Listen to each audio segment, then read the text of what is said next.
Hey everyone! I have some really big news for the culture study community. We have moved over to Patreon. I wrote a whole newsletter about why I made the switch, and I'll link to that in the show notes. And if you stick around for the Ask Ann Anything, we'll talk about it there too. All of the grisly details, which are actually very exciting, not even that grisly. But if you're already a paid subscriber to the podcast, you should be receiving an email about your subscription migrating to Patreon. Just follow the instructions in that email and you should be good to go. If you go in your email and you search claim your free months, you should be able to find it right away. If you're not a paid subscriber to the podcast, we're now able to easily bundle the newsletter and the pod for just $8 a month without any complicated promo codes. This is a dream come true for Melody and I. You can also subscribe to just the podcast for $5 a month, just like it's always been. There might be some hiccups in the next week or two as we carry out this transition, but the great news is that Patreon support is staffed by real live humans, not a bot, unlike some other platforms that we've been hosted by. So we'll also drop a link for anyone who's dealing with any sort of tech issues. We're coming up on the second anniversary of the Culture Study podcast, and we are so grateful for your support. So with that, enjoy today's really fantastic episode.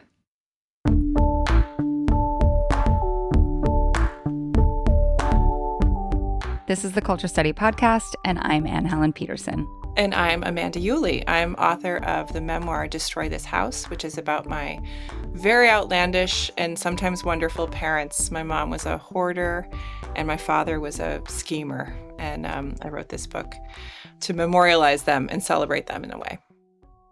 Tell us about deciding to write this book, because I feel like it's one of those books that was there. And you had to decide, I'm going to touch it. I'm going to do it. It was there for a long time. It was there in my childhood. I knew from a very early age that my parents were unusual. And, I would even say extraordinary in lots of ways, some very flawed ways. But also, they were extraordinarily kind of fun in some ways, too. So I always knew that. Whether I knew that I would write about them, I really didn't know that until about 2007. I was probably 30, almost 30. And I realized that they deserved to be chronicled in all of their wildness and their, I realized just how different my household was. My mom was a hoarder. My dad was a just schemer extraordinaire. I wasn't always dishonest on purpose and deceitful, but he was always getting us in trouble and getting into new inventions and schemes and other things. So I always knew there was something there. I really knew we were different after I was an adult. And then once they were gone, so they died in 2013 and 2015. Once they were gone, it became very clear to me that as time elapsed, who they were was less accessible to me. And what really happened with my parents was even less accessible because they were such lifelong exaggerators, liars in some ways. It's kind of like, wow, did that happen in my childhood? Did my mom really? Did that? It was those sorts of questions were coming up. And so I decided to research them like a journalist. Yeah. And write their story. There's so many small moments that are sticking out to me right now. One is from the intro. Your last name growing up was Long. And you talk about how you were on your own island, your own Long's Island, which I thought was very clever. But that idea that the way that you did things as a family was different, or the first time that you went to someone else's house who had less money than you did, and you saw that they all had that their forks were all the same. Instead of having individual forks for each person, it was very different for you. And your mom reacted to you noticing that to be like, oh, well, do they think they're better than us? Do you think they're better than us? Right. The other one, and this is from you piecing together their history before you, is that they strapped all the wedding gifts onto the top of their car and then drove. That story. So there's this story about them. They had their wedding. They were getting married in Indiana and moving to West Virginia the next day, basically. And so I don't know whose idea it was, but this is classic. My parents, they strapped all the gifts on the roof of their little car. They drive through the night and stuff is falling off. And I have no idea. I can't, as an adult myself, I can't think of having wedding gifts on my roof and then letting them fall off and not stopping the car. Like that part, it defies understanding, right? Yes, You would right. just have to be like, but that's how they were. Yeah. Every choice they made was questionable and kind of chaotic, right? Like they just Hmm. were doing There what is they were doing. huge chaos energy that like, and we'll get to this as we move through the questions. Like for someone who is pretty organizationally minded, like the way that my mind works, Mhm, that's part of the reason I can't stop reading the book is that I have a compulsion to organize the life, mhm. but also it makes me feel uncomfortable. Like it's these dueling things, and I think a lot of people have a similar reaction to it. How did you feel growing up? Did you feel a compulsion to organize your parents' life? Like, how did Yes. you react and cope? Yes, and uncomfortable is the best word. I'm so glad you said that word because a lot of times when people think about hoarding and living with a hoarder, you would think that the problem is the stuff. There's all this Mm, stuff around and it's in the way, and that's a problem. But the real problem was the sense of comfort that I had or didn't have at home. yeah. And so my home was stacked up with stuff. I didn't have a place to sit down on the couch very easily.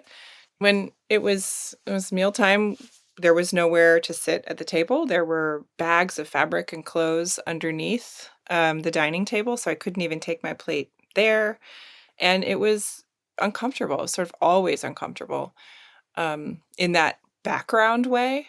It wasn't like my family was having big arguments, but it was that kinda discomfort.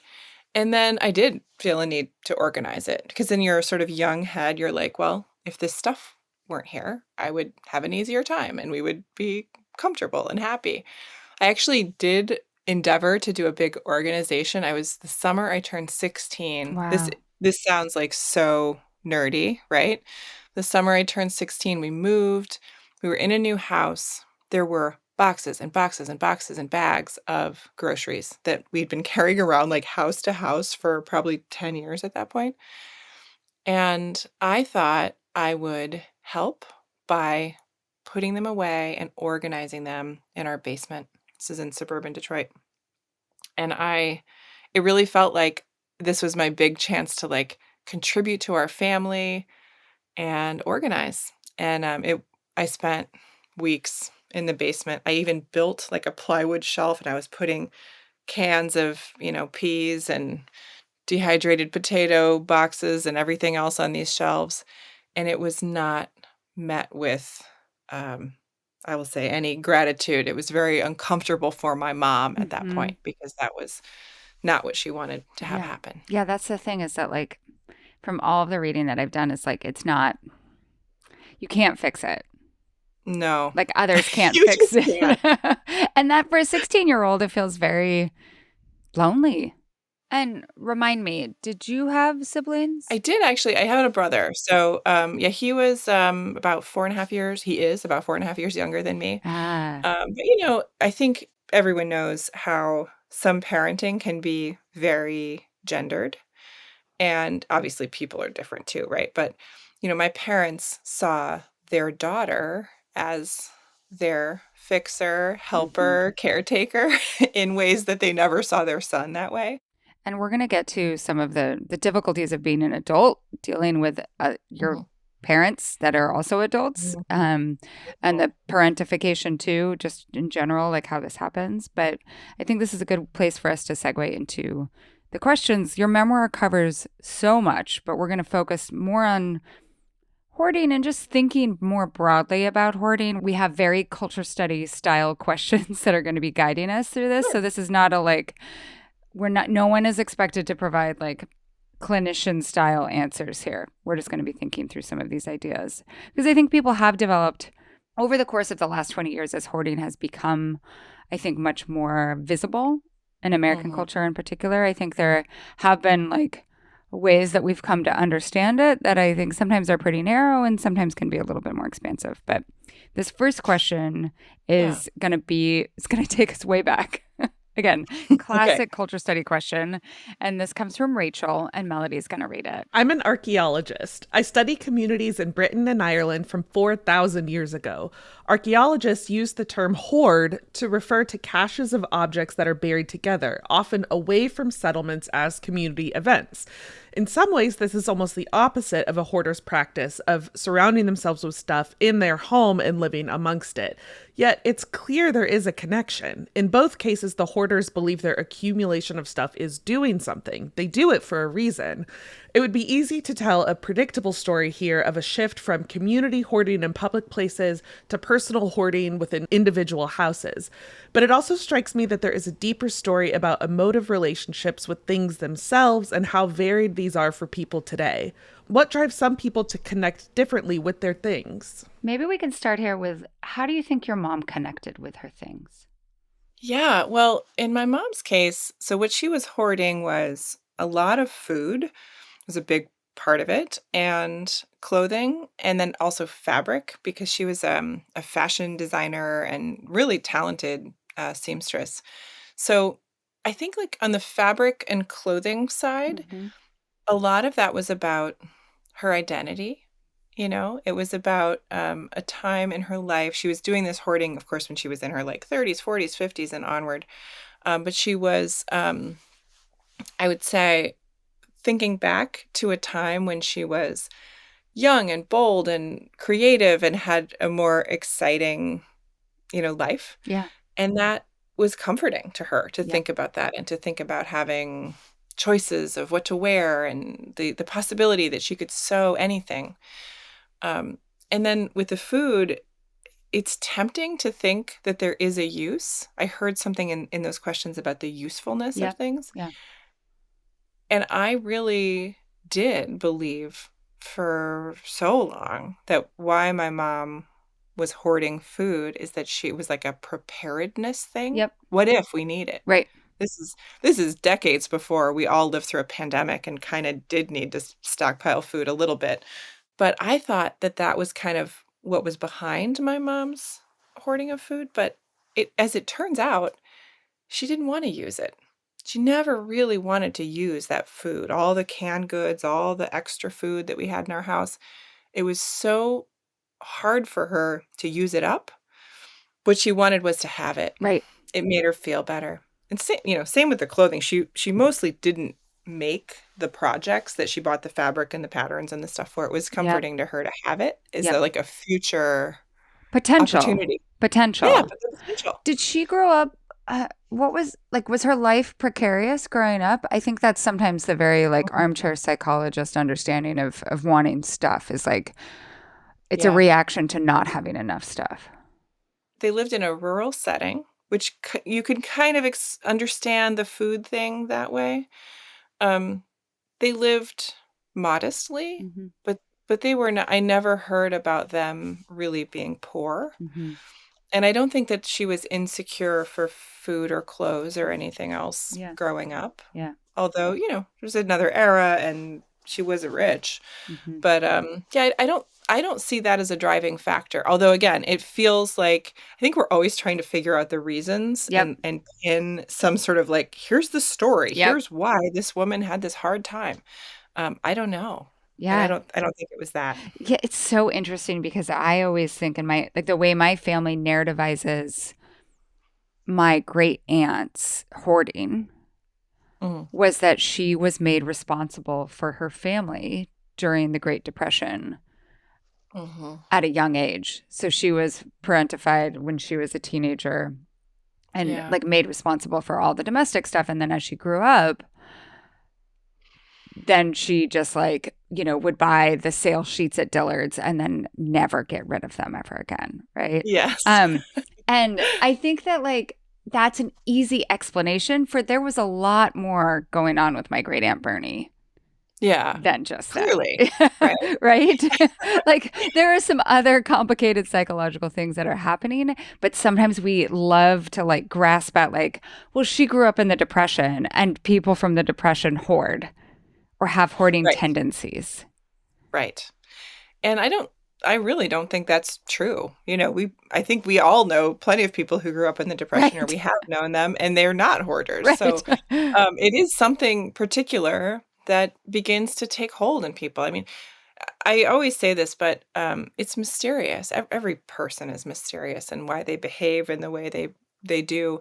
But I don't know why my mother couldn't do this. I think it was somehow related to what I said before, something around her identity and her Mhm. sense of self that Yeah. she always struggled with. So it's deeper than something I could diagnose or understand about her. What were the conversations like if you ever tried to poke at that question? Was it really hard? Yeah, it was not fruitful. I mean, to say that she was defensive is a real understatement. Yeah. Yeah. So, and I'll say, I know that my mom doesn't come out as the most friendly or sympathetic character in all parts of this book, Yeah. but I think what's important to know is she was, on the whole, a very mild presence. She was not Interesting. ever a yeller or and we just didn't have a house filled with strife. Yeah. We had a pretty fun house. Mhm. This discomfort was simmering underneath, but it was very loving, pretty fun house. Mhm. So it wasn't like my mom is always on edge and she can, turn on you. But if you said to her, "Mom, the fridge is terrible, let's clean it out," that's when you would get, like, that was the problem. Like, she really would not be able to tolerate that conversation in any kind of a civilized way. I was reading some of the book Stuff, Compulsive Hoarding and the Meaning of Things, which is written by two psychologists.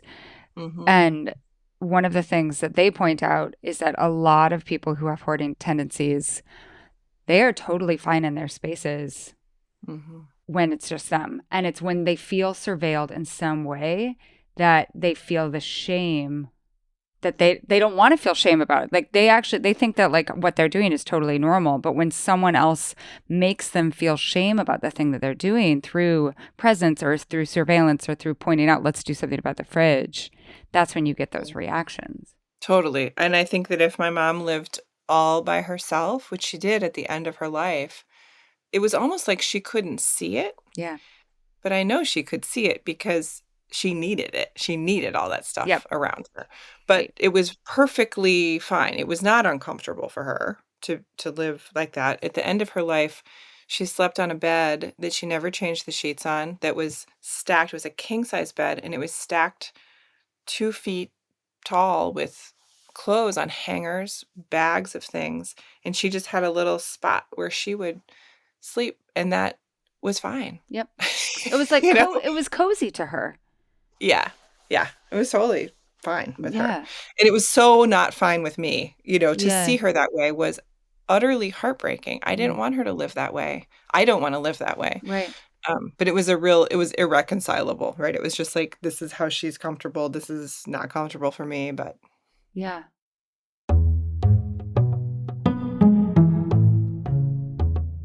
The Culture Study podcast is sponsored by bookshop.org.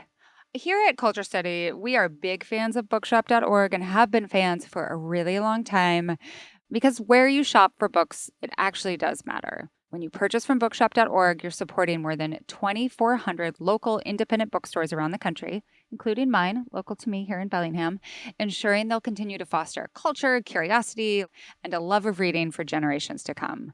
And right now, you can use code CULTURE to get 10% off your next order at bookshop.org. And what are you reading right now? Oh, I can't say because I'm going to talk all about it in the next What Are You Reading thread. And I'm almost done. So Okay. you have to tell me what you're reading. You should include that because it'll build the Yes. anticipation. But what are you reading? I am currently reading The Dead Romantics by Ashley Poston. It is a romance, and I picked it up not knowing that it involved ghosts. So it's like a perfect October read. Spooky season. I'm only about 50 pages in, but I know that it is a ghost writer who can see ghosts. Okay, since I can't say what I'm reading right now, can I recommend something for this season? It's like a Yeah. really good gothic story. It's called The 13th Tale by Diane Setterfield, and it is available on bookshop.org. I just don't want to give anything away. I just like it's such a just trust me for me. It's Mm. one of those books that like everyone in my friend group has read and we can evoke in a moment and everyone will be like, oh my Ooh. gosh, like I want to go back to the feeling of reading that again. Oh, that's a big sell. I'm writing this down. The 13th Yeah, Tale. The 13th Tale. Also, did you know you can now get ebooks on bookshop.org? Did you know this? Yes, I Of did course you know did. this. Yeah. So again, go to bookshop.org, put whatever you're interested in your cart, and then check out and use the code CULTURE to get 10% off your order. Thanks again to bookshop.org for sponsoring this episode. We love you. Today's episode is brought to you by Wild Alaskan Company. So, buying seafood out of season for me is always a challenge. Like, I can't get it absolutely fresh. Like, it's so complicated. I have to go off island, blah, blah, blah. This is why I love Wild Alaskan Company. Really quality, sustainable, really good tasting fish arrives on my doorstep, frozen. And then I put it into my freezer and I use it whenever I want to use it. So this past week, I made an amazing fish chowder. It's from Melissa Clark's dinner cookbook. And I was making it, this was for the playoffs that the Mariners were playing in. So I was making it for a crowd. I used 4 packets of Pacific cod. It comes pre cut into the perfect chunks for soup. I was so happy. And so many people commented on how good the fish was. Because it's really easy for fish that's cut up for soup and stew to taste really rubbery. And this was the opposite. It was so fresh tasting. It was so flavorful, but not overly fishy. It was fantastic. Loved it. Wild Alaskan Company fish is 100% wild caught and never farmed. There are no antibiotics, GMOs, or additives, just clean, real fish that support healthy oceans and fishing communities. It's nutrient rich and full of flavor, and it's sustainably sourced. Wild caught from Alaska, with every order supporting sustainable harvesting practices. And your membership delivers flexible shipments, expert tips, and truly feel good seafood. Right now, you can try it risk free with a 100% money back guarantee. If you're not completely satisfied with your first box, Wild Alaskan Company will give you a full refund. No questions asked, no risk, just high quality seafood. Not all fish are the same. Not all frozen fish are the same. You should get seafood that you can trust. Go to wildalaskan.com/culture for $35 off your first box of premium wild-caught seafood. That's wildalaskan.com/culture for $35 off your first order. Thanks to Wild Alaskan Company for sponsoring this episode.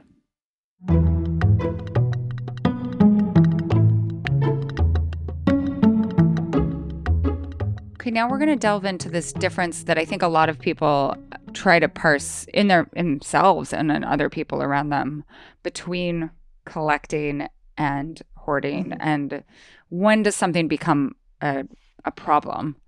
We have 2 questions for this one. The first one comes from Carrie.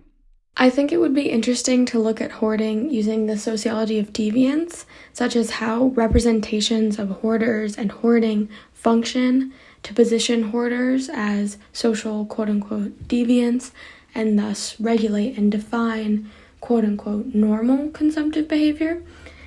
When does one cross this line into hoarder territory?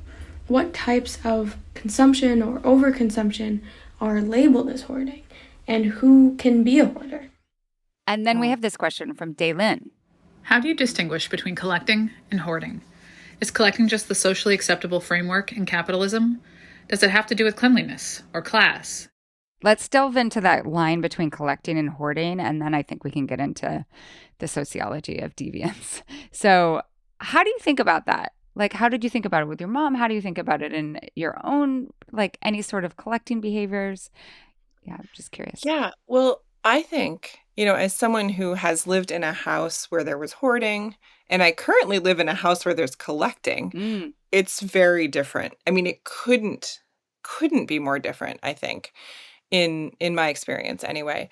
And it's not like a collector in my experience. I don't see a scenario where a collector like gets like that one more thing or that 5 more things, and then they've tipped over into Right. the new category. It's not because it isn't really about stuff. Yeah. So I have a lot of books. I'm a writer, I'm a book publisher. I love to read. I have way more books than I can read. Like I acquire books at a pace faster than my reading pace.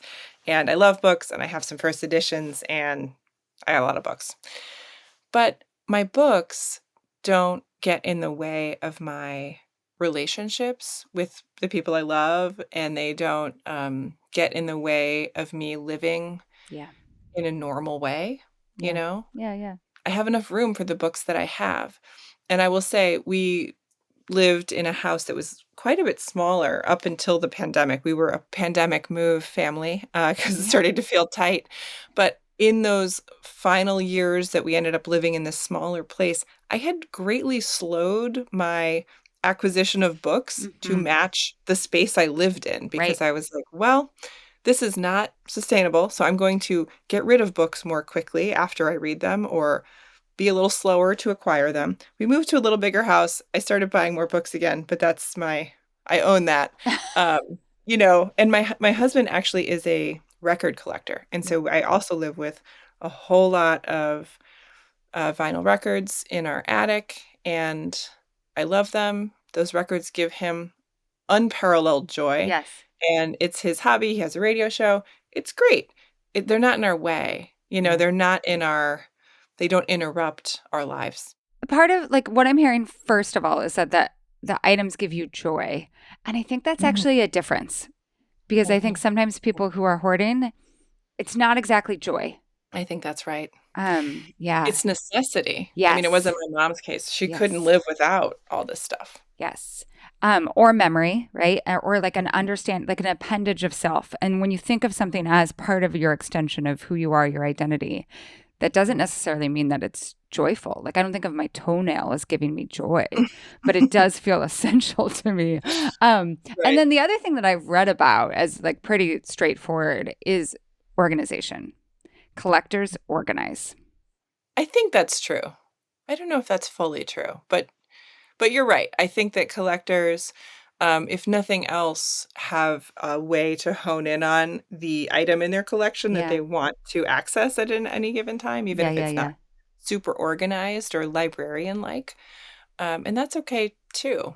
Yeah. I think it's really about the interruption of life Mm. and hoarding is a real interruption of daily living. Mhm. Like the things that were sitting around in our house were when I was growing up were gross and out of place. Yeah. My mom had canned goods in all the rooms. I mean, you could sit when you could find a spot to sit on the couch, you're gonna probably hit up against a bottle of marinara sauce as Yeah. well. Because it was, and that's an interruption in how you live. Well, and I think part of this, if we're connecting it to this understanding of deviance, like, and the way that hoarding is often depicted is in very extreme cases, whether it's on the Mhm, show Hoarders or it's in stories of hoarding. And there is often some component of it that becomes abject. And mhm, by that, I mean like smells, rot, mhm. mildew. Right. There's a story that you tell in the beginning of the book about like you're helping your mom with her refrigerator won't close. Mhm, And you come to help her several days later and it's just like putrid in the home. And you clean all this stuff up and you are driving home and like with each cup of coffee, you smell the smell on your hands. mhm.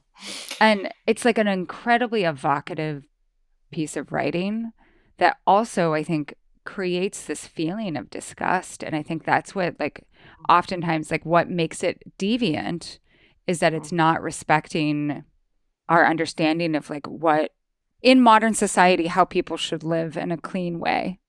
In my mom's case, again, if I could analyze it a little bit, I think there was so much truly disgusting content. I tried to not go completely for shock value in the book and Right. gross out everybody, but Yeah. there was a fair amount of pretty gross stuff that we lived with. Smells were a lot of it.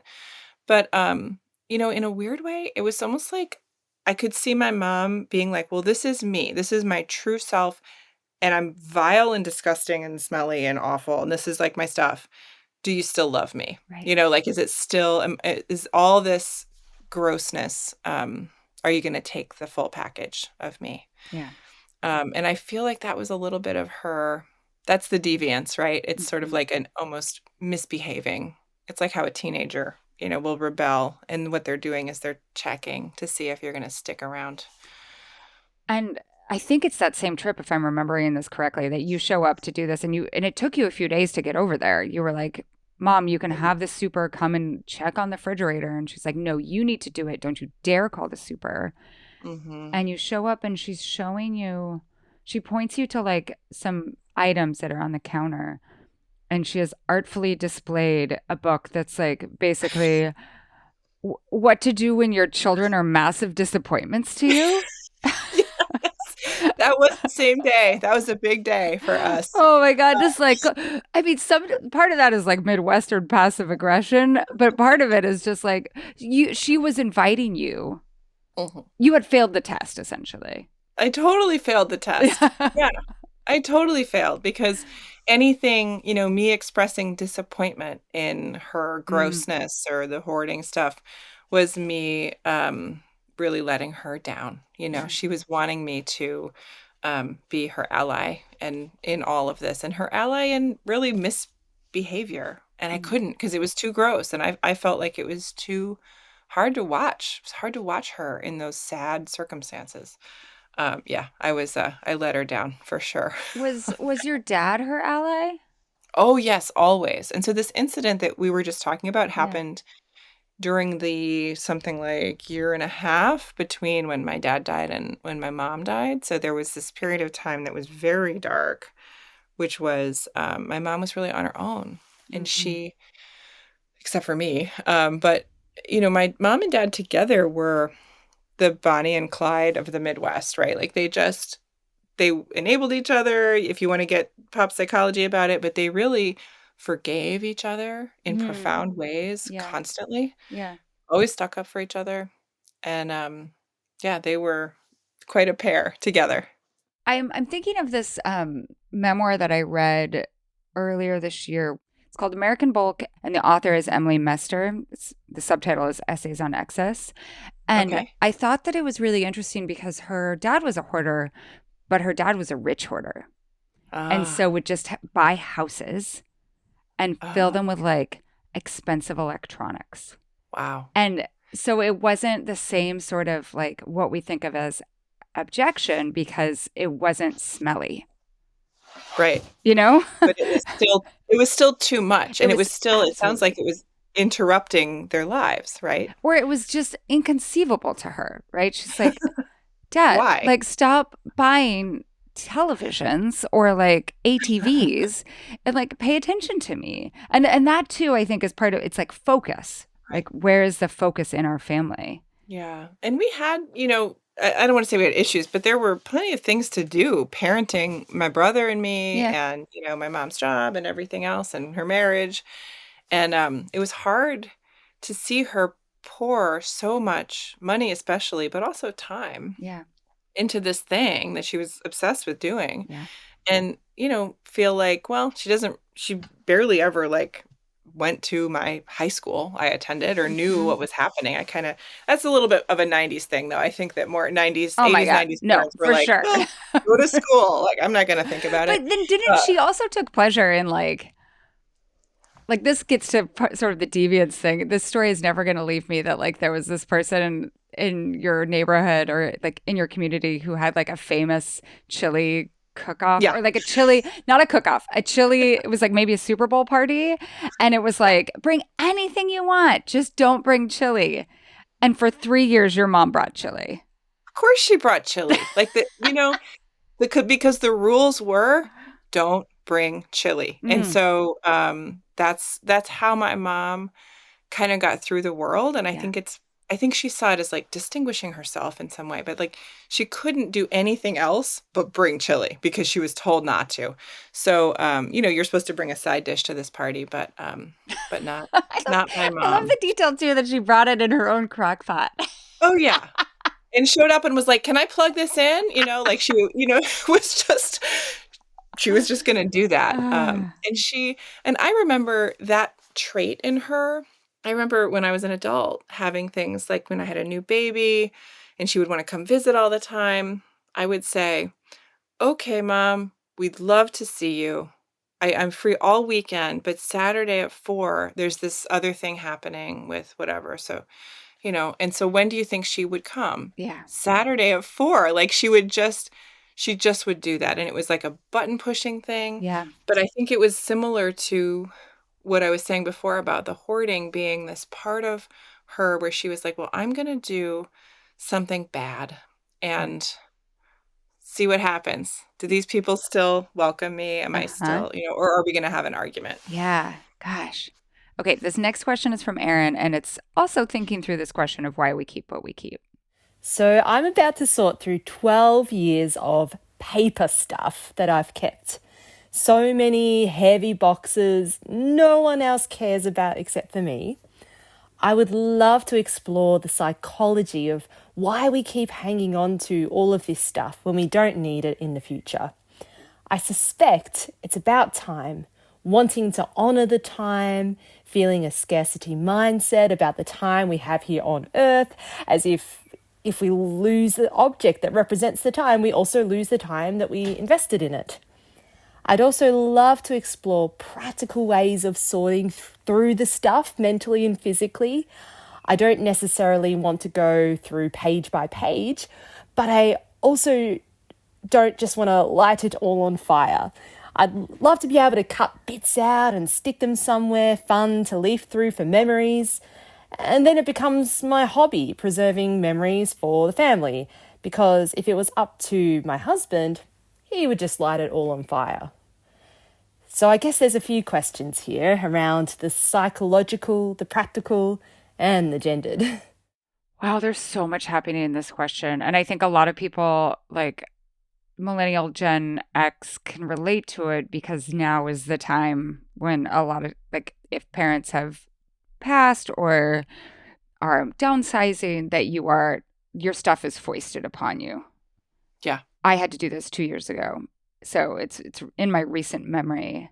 And I keep, like, in the context of this conversation, I keep thinking about one of the stories from Stuff where, like, the book Stuff, where one of the psychologists is meeting with a woman and she can't throw away different things because, like, there's like an ATM stub and she has written on it what she did with the money that she got out from that ATM. And for her, throwing away that receipt was throwing away her connection to that day in her life. Oh. Yeah. And so sometimes I think the accumulation is memory. It's memory hoarding. It's time hoarding, like that. Which I actually think is beautiful. Yeah. I mean, I have some things like that too that are just important to me that I love to remember, and little objects, and here's the thing, keeping that ATM receipt is not a big deal in your life, probably, unless you have 7,000 of them. Exactly. Right? Exactly. Or even if you just kept ATM receipts, right? Maybe. Like if you kept them and you had them organized and, like, you were like, this is how I, like, keep track of who I am and who I was. It's a diary. Yeah, totally. Sure. Like, no Why one's not? like, oh, this person has their planners lined up very carefully from every year. Like, no one's like Brett Kavanaugh in his testimony, how he saves all his stupid planners. Then we're like, oh, what a hoarder, right? It's like, Right. here's a guy who saves, like, a place where he marked down his memories. And for me, like, what I did when I tried to carve out some space to be very, like, present with it. And I, like, touched things. I, like, tried to create a sense memory of it and allow What are the myself, things you were going through? and also allowed myself to feel the emotions. Like, that's one thing I've heard about is, like, effective treatment for people who are hoarding is sometimes they hoard the thing because they don't want to deal with the really strong emotions of feel, like, what happens when you actually think about that thing and losing and giving that thing away. Like, I'm reading my notes from 8th grade and I feel like embarrassment, shame, ridiculousness. Like, you're feeling so many things. But I didn't need to feel that again and again and again. Like, I didn't need them there as, like, talismans of, like, who I was. I remember who I was when I was 13 and I don't need them to root me to it. But I also think, like, there's something in this person's question that she's like, I want to keep this stuff for, like, family memories, but they're not for the family. They're not memories for the family, they're memories for her. You Yeah. mean? Yeah. Yeah. look, I don't see anything wrong with keeping letters and notes and some of those things. That's beautiful in a way. And I'll Yeah. say that when I was writing this book, I was again and again drawn to contemporary sources that I had, and some of those were letters. Right. Letters I wrote to my friends in high school. I have a high school friend who I saw a couple years ago, and she handed me this letter in person, and I had written it to her in 1994.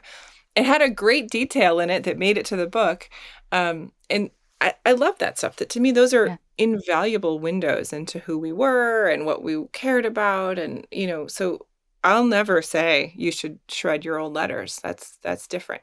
Yeah. I think when it comes to things that are less personal, papers and other things, there's a lot more room to get rid of things. And look, if you have a lot of space and you have a lot of time and it's not in your way, that's not hoarding at all. Mhm. That's just having stuff.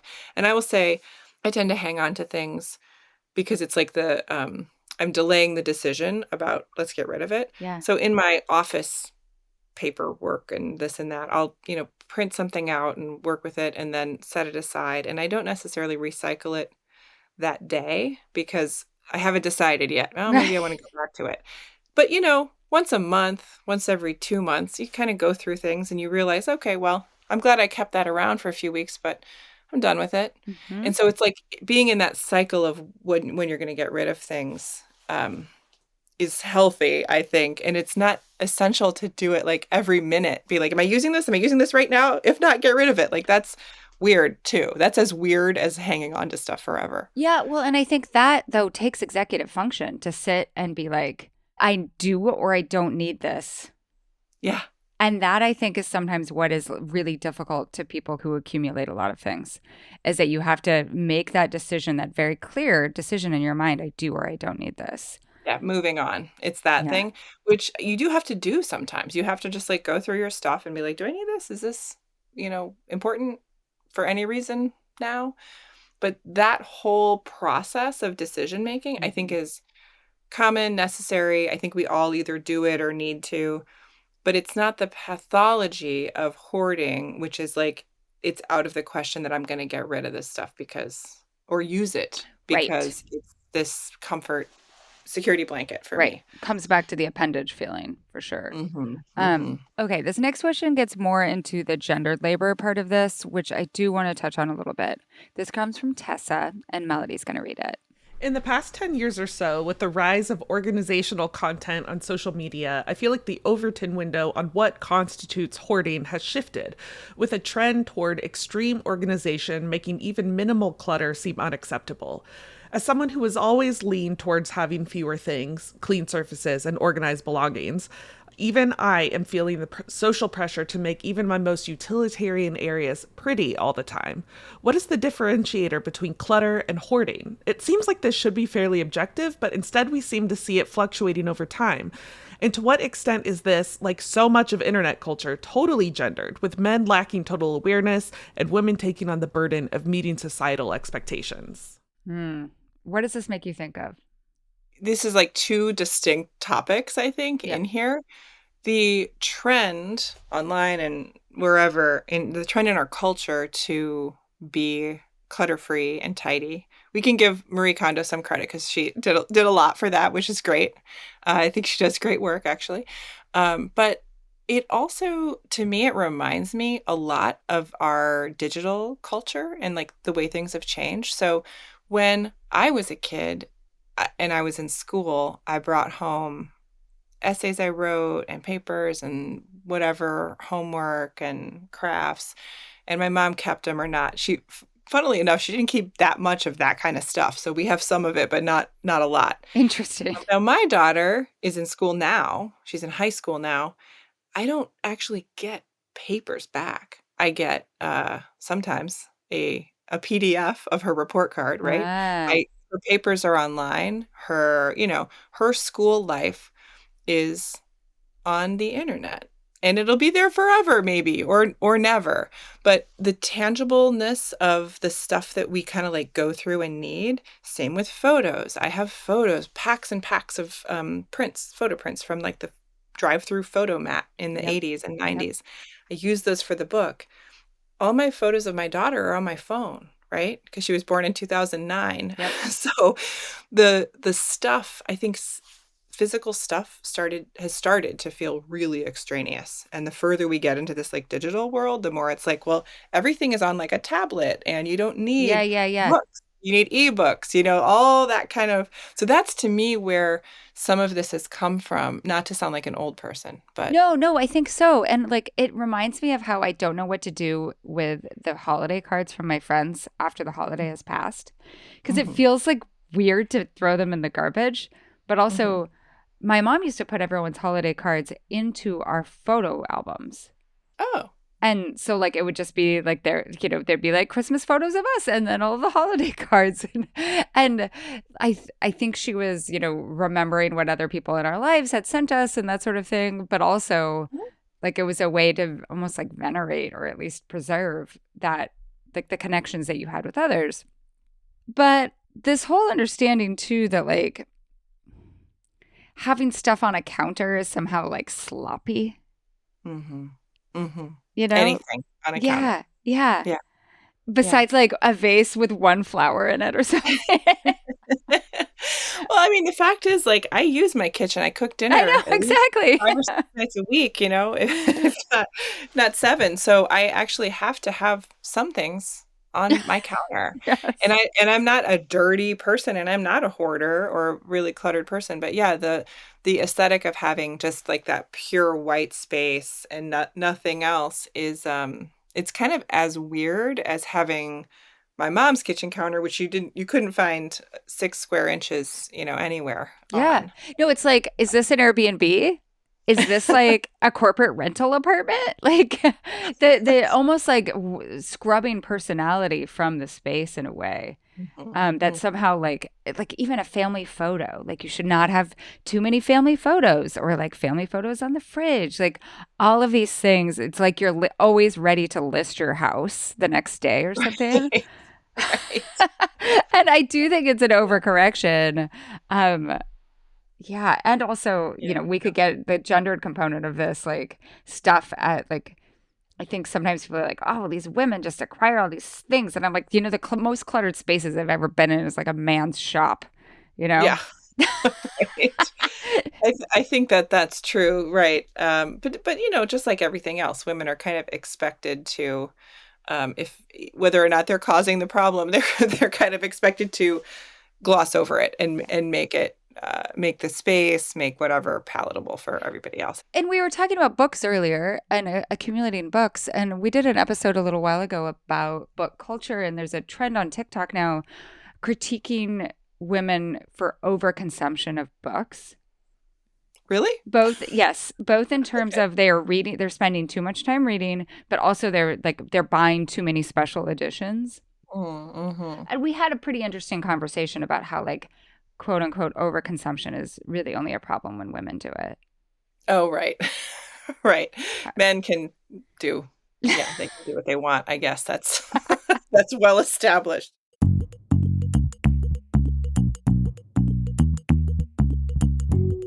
The Culture Study podcast is sponsored by OneSkin. I love my OneSkin moisturizer. What a perfect everyday layer. It doesn't smell weird. It doesn't have any fancy like apparatus. I'm not worried about it like spilling all over the place when I travel. I just love it. I'm a woman of a certain age. And so when someone compliments you on your skin, like a waitress who's like, obviously, just trying to be nice to you, but still is like, oh, well, you don't look 44. I'm like, thanks. I try to divest myself from, aging discourse, but it's not possible. What I like is that it makes my skin look like very bright.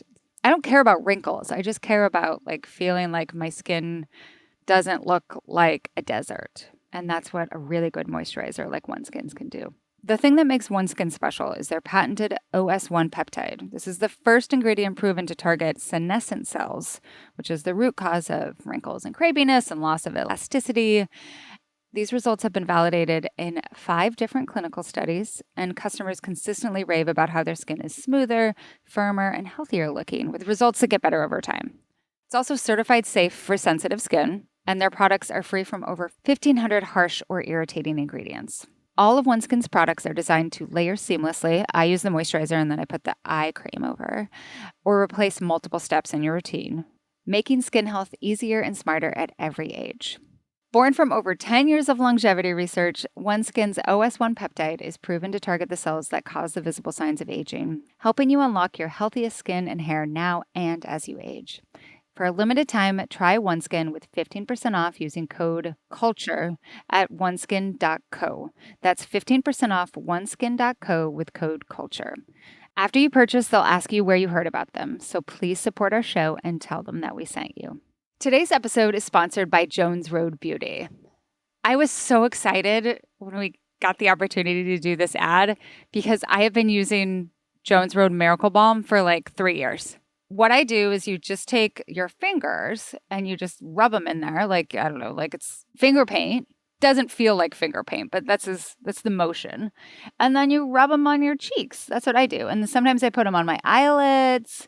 But basically, it's highlighter that you can have a little bit more dexterity with. The color is so gentle. It reminds me of like in the old-timey movies when the lady like pinches her cheeks in the mirror. Exactly. That's what it looks like. You're just like perfectly flushed.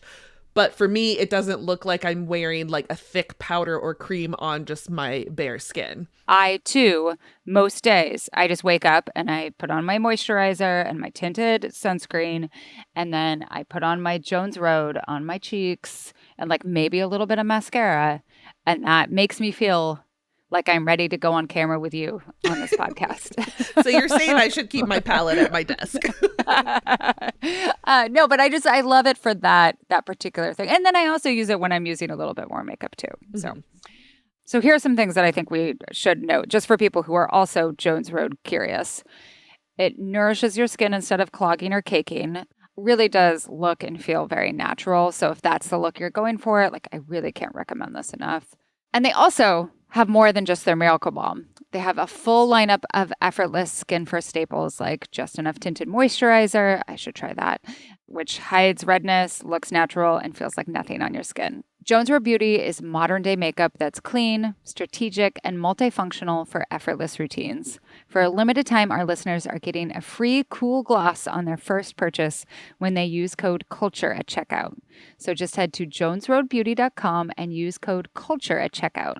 After you purchase, they will ask you where you heard about them. Please support our show and tell them that our show sent you.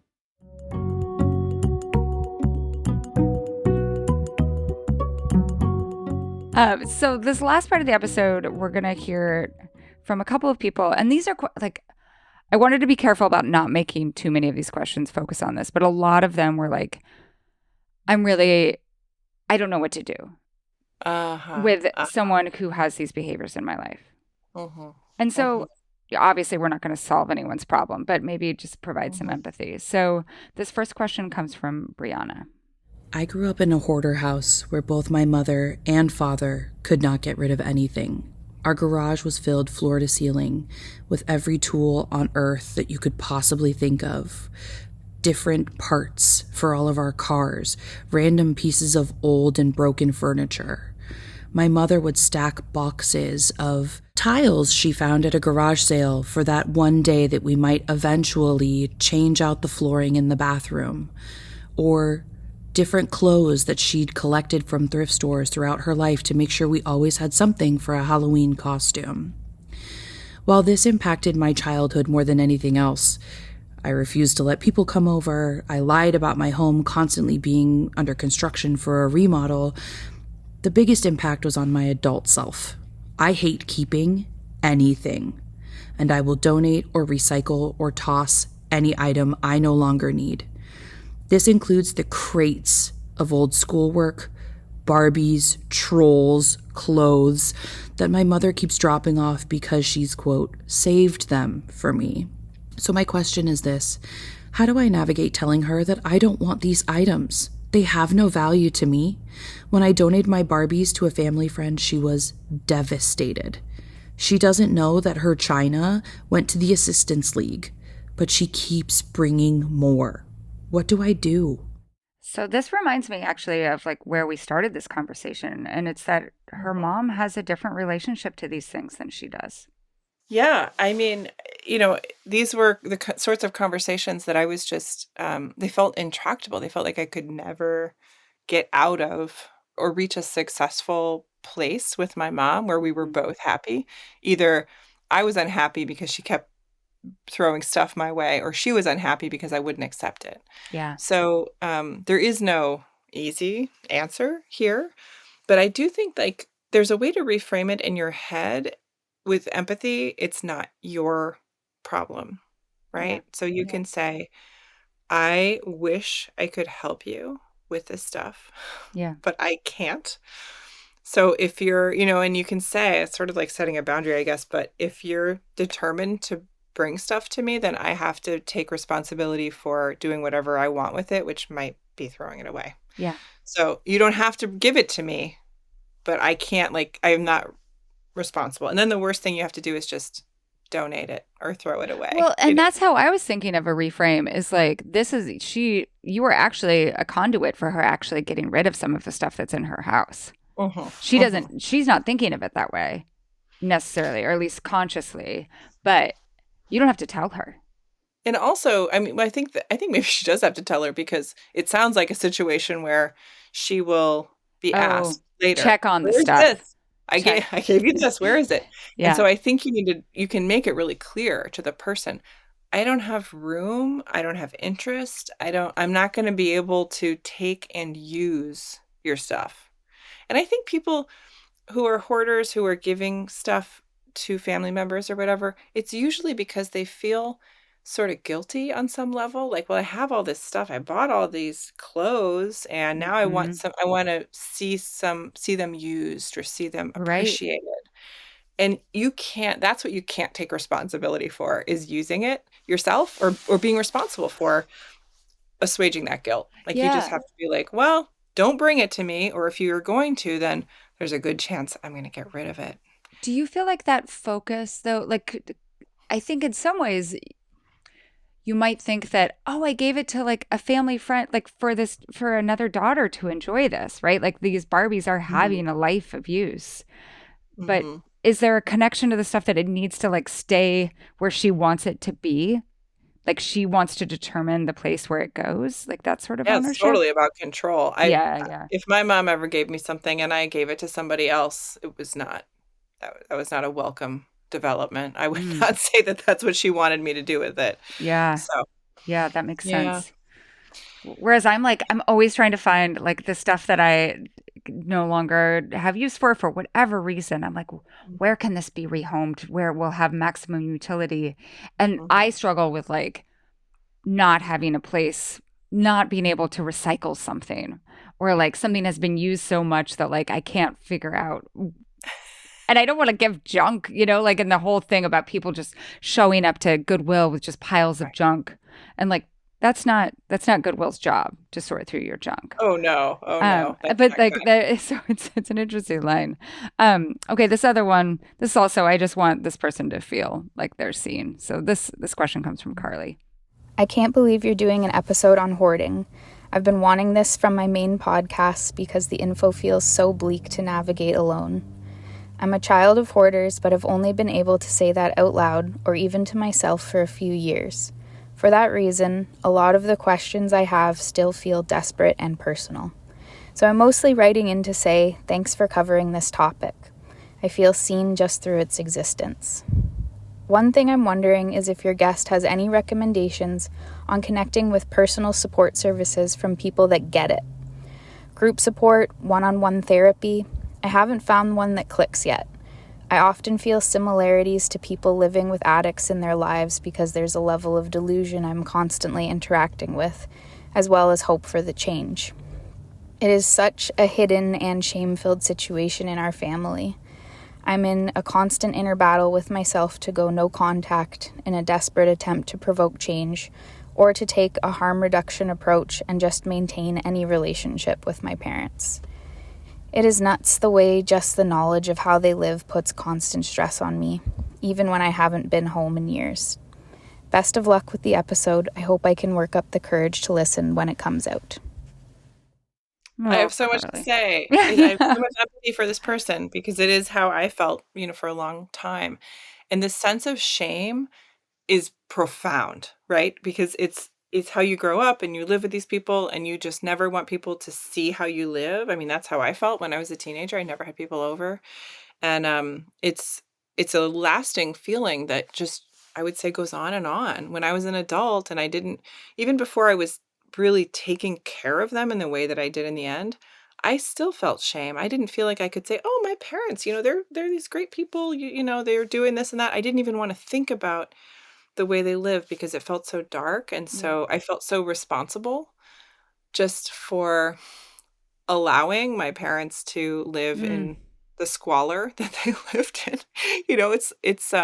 It's deep shame. So you are not alone in that. But I did find a group, this was so many years ago now, but it was called Children of Hoarders, and it is a group that meets around the country. There happened to be a chapter of it where I live, and I went to this group, and I will say the diversity of experiences just in that room, the fact that I live in a pretty small town and there were 5 people there who all had something kind of like this in their lives was extremely validating. And it wasn't just that, like, I can't say I got specific help from those people, but I'll never forget. I mean, I heard one woman who was like, "Yeah, my mom, she goes to Kroger and gets some potato salad every week, and she never throws out the little deli container." And I just sat there thinking, well, that's really insignificant, honestly, compared to what the rest of us are dealing with, but okay.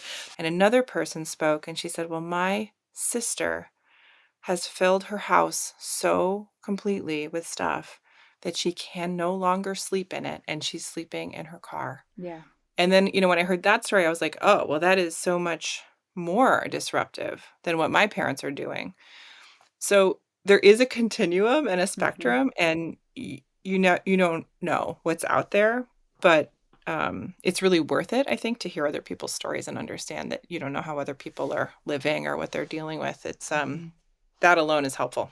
Yeah. I think this is a very popular piece of advice right now in a lot of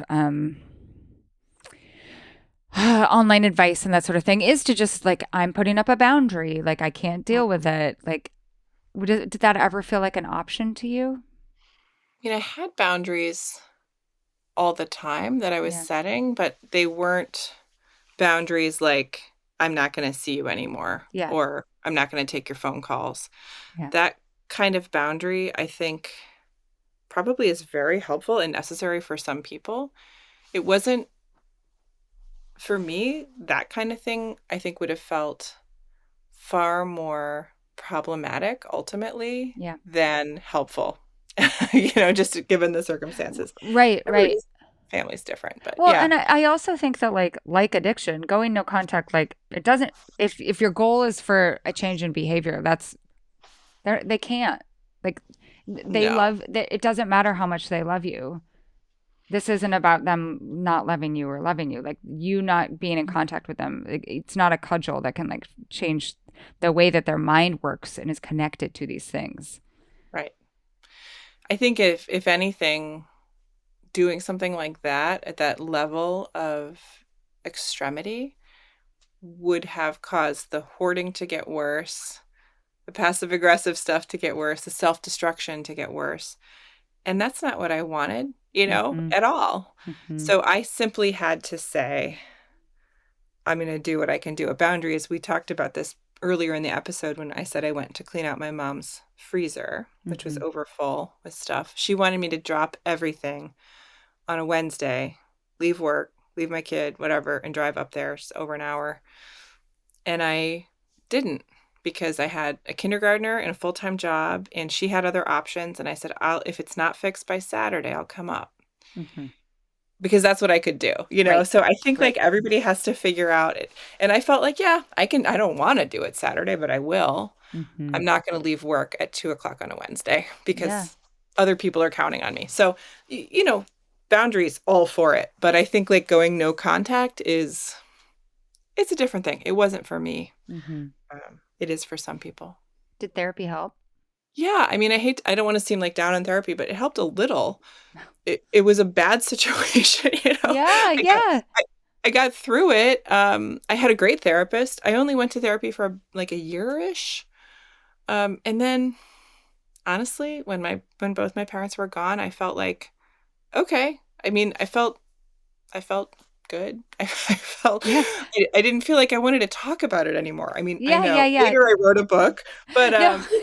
I was kind of like, okay, well, this was, it's so helpful. Like I was saying before, it's so helpful to have someone listen and validate and just hear you and say, oh yeah, the stuff your parents are doing is really wrong and weird. That's the helpful part to, or was for me, about a therapy situation. And you can't fix it. No, can't fix it. It's a lot of things we can't fix. For some reason, we tell ourselves that we can. Yes, especially eldest daughters. Mm-hmm. You got it. So, what did the process of writing the book give you? So, the process of writing the book, I will say, I don't think it was a healing process. Yeah. I think that all the healing happened before I started writing it. I really do. It's and people can write, I was writing in my journal in a healing way, Mm-hmm. prior to this. So my process was satisfying because it was sort of an investigation Yeah. into who my parents were, and I really wanted to know. It Yeah. was like I was answering the questions that I really had in my heart. So it felt good to write in that way, but not therapeutic in Yeah, any yeah. way. That's such a great distinction, right? Like there's there's the writing that you do as you're working through like all of these emotions, and then you Mhm. have that writing, and then you can look back on that writing almost with Mhm. like as because it's part of that process. And now that like the idea that some of the best writing comes after you've processed is really interesting, and I think true. I think that's right. And I did record in writing many things that were happening as my parents were going through their stuff. Yeah. Like my dad came home from heart surgery and he wanted to have a Panera bread Danish thing that he was spreading all this butter on. And I'm the last person to judge anybody's dietary whatever, but it was so self-destructive and counterintuitive to what we think. And I remember writing a little story in my journal, just privately, about that because it was like an unforgettable moment. Yeah. And so I have a lot of those kind of like moments of how my parents were and how they lived, and it's funny in its way, but so Well, and those are that story is very vivid in the beginning of the book. Like I can see that like half inch of butter on top of the pastry and him putting it on the plate. I really before we started recording, I told you that Melody and I had been texting back and forth about like how the book had sucked us in. yeah. And really like it's incredibly propulsive. It's beautifully written. And I really highly recommend it. So if people want to find it, tell us the full name, where you would love for people Yes. to find it, and where people can find you on the internet if they want to know more. The book is called Destroy This House, and it was published by Summit Books, Simon & Schuster, so it's widely available. My favorite way for you to buy it is at your local independent bookstore, please, and thank you. But you can buy it anywhere. And my name is Amanda Uhle, which is Uhle, and my website is just my name, amandauhle.com. Thank you so much, Amanda. It was just a total delight to have you on the show.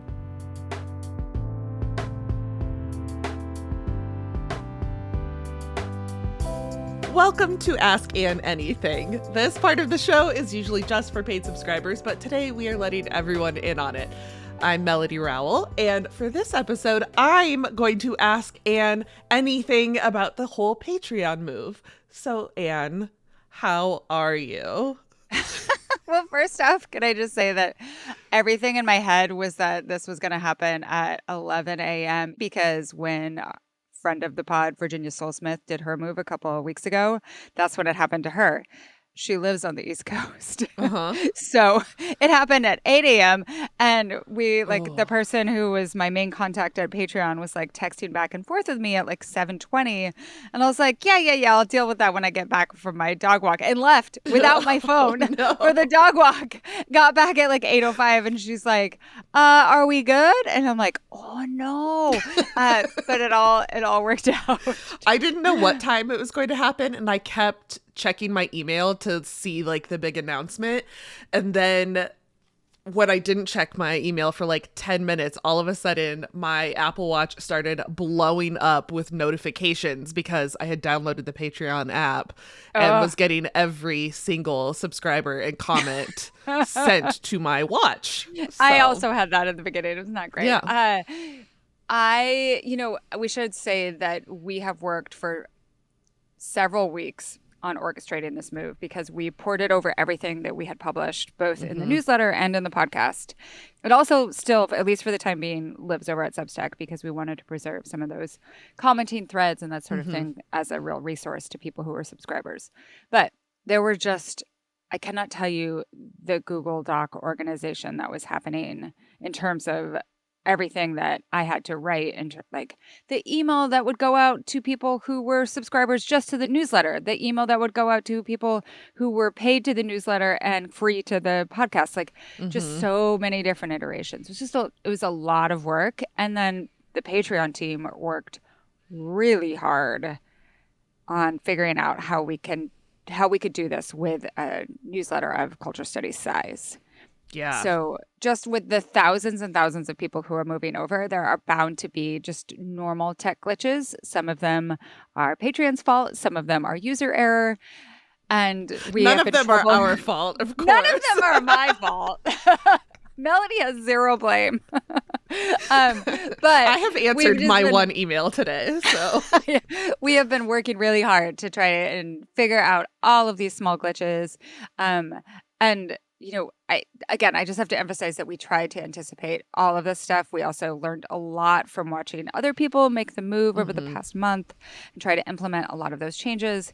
And Patreon specifically added even more people to their support team to help us out this week. So that's amazing. If people are having a problem, they are helping us. And this is such a huge shift from Substack, where like you and I were basically two-person IT department for our subscribers, because if you're a subscriber and you try to solve a problem, you go to their support team and you just interact with a bot. That is extremely unhelpful. Yeah. So we spent a lot of time doing that, and I'm really excited to have a dedicated support team. And this is not just for culture study. It's for anyone who uses Patreon. Sometimes I peek at the cancellation notes for the podcast. I haven't done it for a long time, but there's always... I told you not to. I know. Yes. I don't listen. But there's always somebody who's like, sorry, I just cannot support Substack because of the Nazis. And we'll get into what that drama is in a second. But I know that you have received that feedback for like years. So how did it finally come about that you could leave?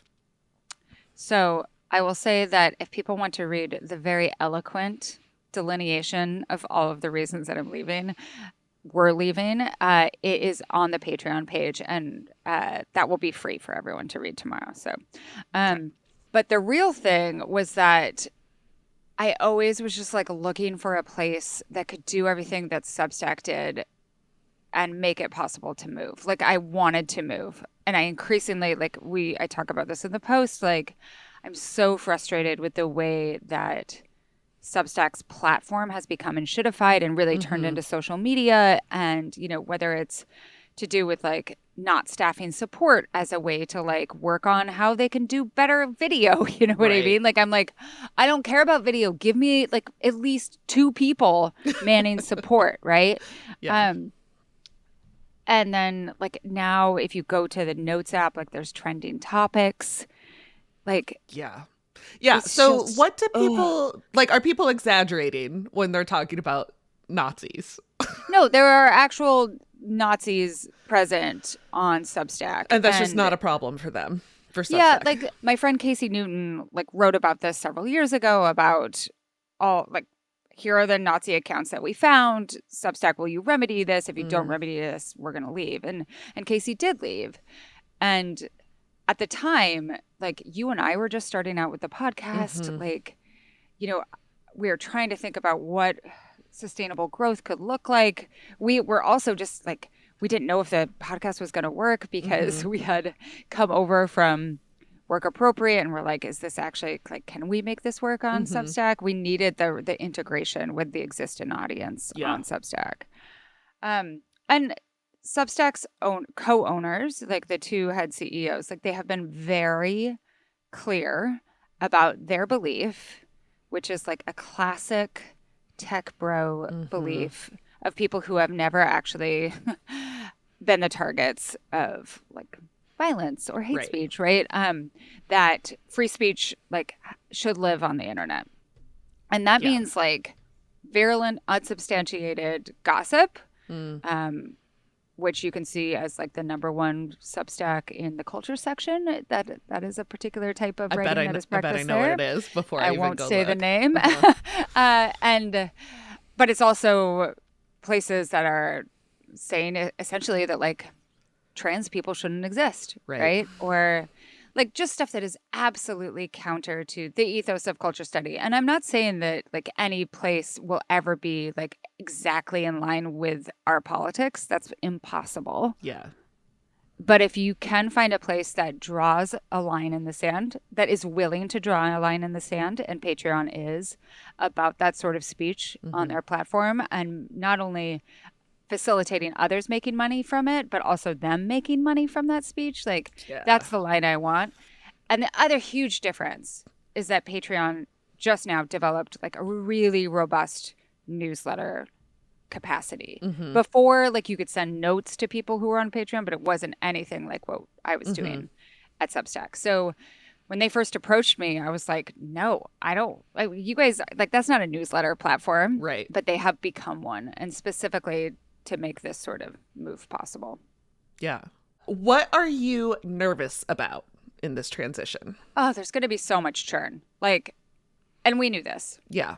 And we needed to get to a place of security where we could deal with that churn for a while. And when I say churn, that is like a word in the industry for when people who are subscribed essentially like either don't re-up their subscriptions. It's turnover. Let them lapse. Yeah, turnover. Yeah.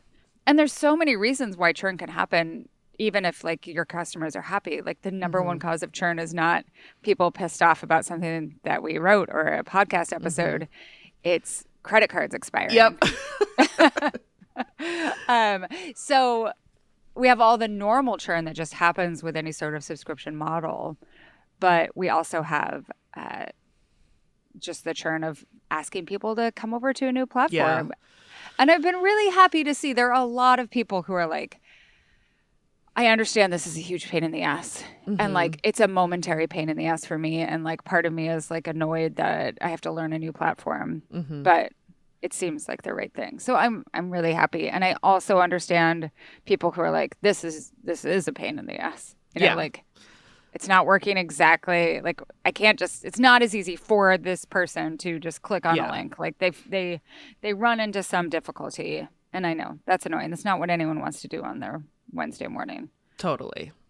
But so thank you if you're dealing with it. Yes. We appreciate it. It's made me so happy to see the comments, like people reporting for duty who are like, I just did it and it was so easy. I'm like, oh, thank God. Because like, I know with the people that I have followed who've moved over to Patreon, I have gone through that process and I'm like, I thought it was easy. So it's feels good to know that other people feel that way. I mean, the number one stumbling block is that people have used 2 different emails for their Patreon account and their Substack account. Oh. And that is just such a classic, like, of a certain age. You know what I mean? Like, we just like having different emails for these different things. And there are steps in place for that to be remedied pretty easily.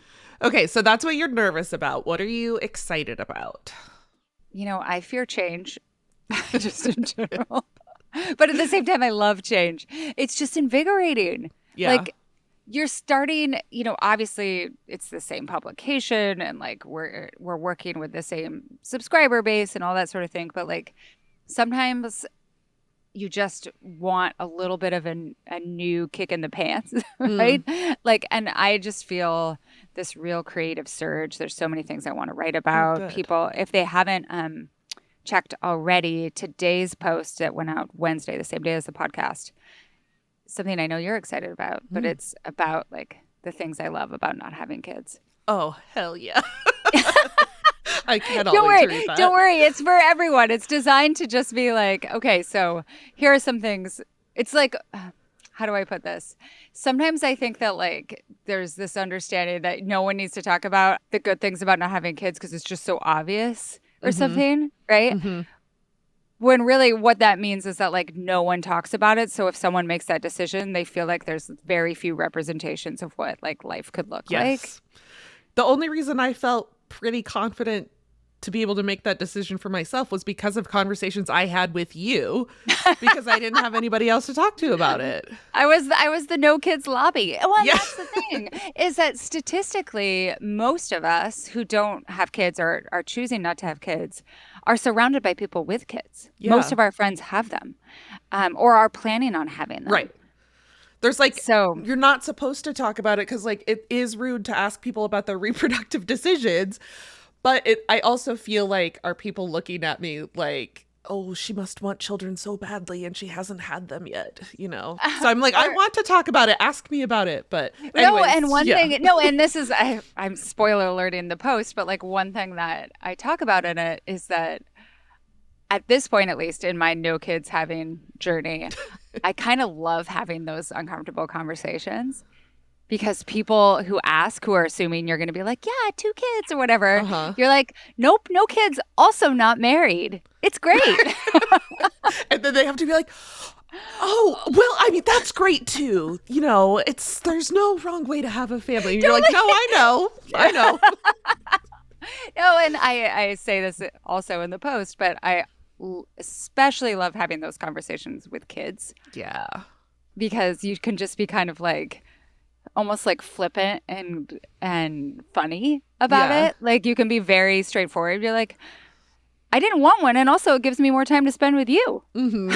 That sort of thing, you know? Yeah. And they love kids because they don't have as much of a filter, like to ask specific questions about it too. So so there's a lot of things that I'm excited about about just creating new stuff. And you and I have a freaking killer lineup of episodes, both in the can and that we have already planned, like we have scheduled.